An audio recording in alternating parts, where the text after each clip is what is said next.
I said that over the course of the past year that the blinders have been taken off the nation of the American people.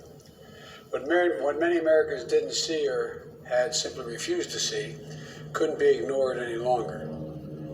Those 8 minutes and 46 seconds that took George Floyd's life opened the eyes of millions of Americans and millions of people around all over the world. It stirred the conscience and tens of millions of Americans. And in my view, it marked a turning point in this country's attitude toward racial justice.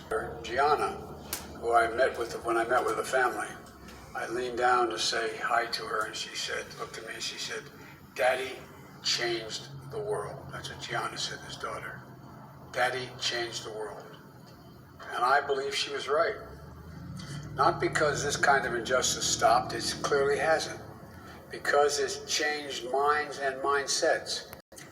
COVID-19 has further ripped a path of destruction through every community in America, but no one has been spared. But the devastation in communities of color has been nothing short of stunning. Just look at the numbers. Our Americans of color, and many are still living on the edge, is out of work today. 1 in 11 Latino Americans is out of work. 1 in 7 households in America, 1 in 5 Latino households report that they don't have enough food. States America.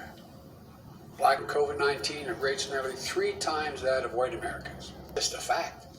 And the Americans now know it, especially younger Americans. Is that today's generation of young Americans, thoughtful, inclusive generation, and they are pulling us toward justice. A huge gap in economic inequity, forcing us to confront the existential crisis of climate, systemic racism, and white supremacy. As all America witnessed, a group of thugs, insurrectionists, a political extremist of our democracy. And so now, it's what the faith and morality call us to do. Same principles hold.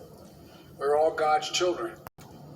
And this is time to act. And this time to act because it's what, and I believe the vast majority of Americans, Democrats, these values and want us to act as this nation, to state the obvious. That all people are created equal and have a right to be treated equally throughout this. It's the right thing to do. But because if we do, we'll all be better off for it. Of the promise of this nation to fester. Some game in many cases. If you succeed, I fail. If you get the job, I lose mine. Maybe worse.